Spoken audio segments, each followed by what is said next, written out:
if you basically talk from the perspective of these tropics, so the region in between tropics is known as usually the tropical region, or in other words, like if you talk from the perspective of the amount of sunlight that is being received, from that perspective, or from the amount of heat that is received, so this zone is basically known as, it is torrid zone. Okay, so torrid means it receives more heat. Okay, so then from 23.5 degrees to 66.5 degrees, we will have one region. So it would be known as, good, so it is known as temperate region. And beyond that, we will have the cool region. So we will call it as frigid zone. So this is how we can basically divide various zones on the earth. So this is one important thing. And then if we talk this from the different types of vegetations that are being on the earth, so we can just systematically classify them from high latitude to low latitude, or from low latitude to high latitude. Anyhow, we can just have. So this zone is also known as, we have tropical zone. So tropical region. So we will call it like that. So in tropical region, we can have tropical forests. In temperate region, we can have temperate forests. And in frigid zone, so we can have two types of forests, that is like tundras and taigas. Okay, so that would be one thing. So here we can have tundras and taigas. Okay, so in temperate, we will have temperate forests. And in tropical region, we can have tropical forests. So the tropical forest can also be further divided into tropical evergreen forests, tropical deciduous forests.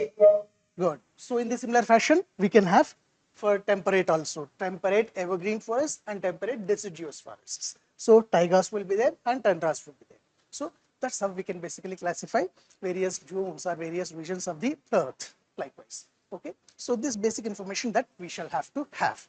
So if you have this, then we can try to understand about further aspects with respect to different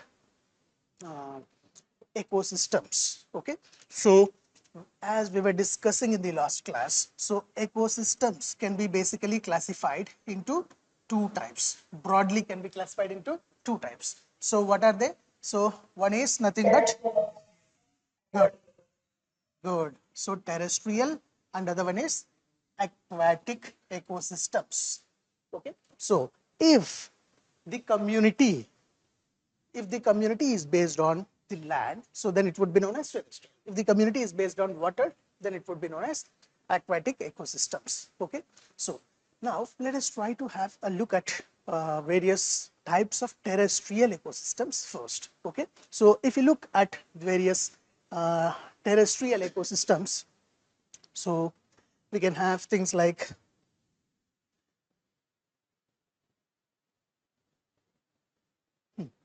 we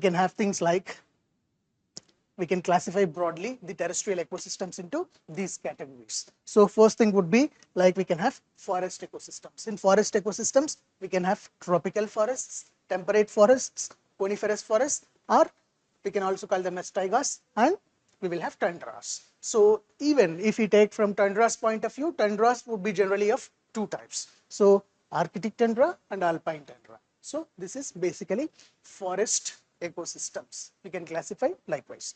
And then, so if you look from the next terrestrial ecosystem, we will have grassland ecosystem. So when we talk from grasslands can be further classified into two types. So it is very well known that like those grasslands which are situated in tropical areas are known as tropical grasslands and temperate grasslands. So tropical and temperate grasslands. And then apart from that, we can have desert ecosystem.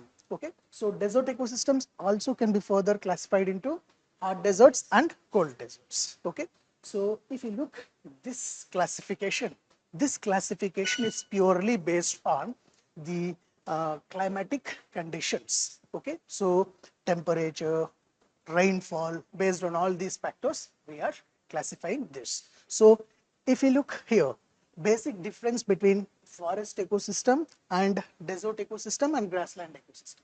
So if you can take up these two, forest and deserts are two extremes, so then grassland is also known as a kind of ecotone. Can you able to recollect what is an ecotone? It is a, yes, it is a transitional zone, or it is an overlap zone between two diverse ecosystems. So if you see desert and forest, in between we can have grasslands. So how we can just bring this means it is based on with respect to the rainfall. If the rainfall is sufficient to grow various diverse vegetation, then it becomes forest ecosystem. If rainfall is inadequate and if the rainfall is less than 25 centimeters, so then we will have the region as desert, and that ecosystem becomes desertic ecosystem. But if the rainfall is more than 25 centimeters and rainfall is less than prescribed, like let's say 125 to 150 centimeters, so then we will have the trans-intermediary ecosystem, that is grassland ecosystem, likewise. So it is based on the amount of rainfall that is being received, likewise. Okay.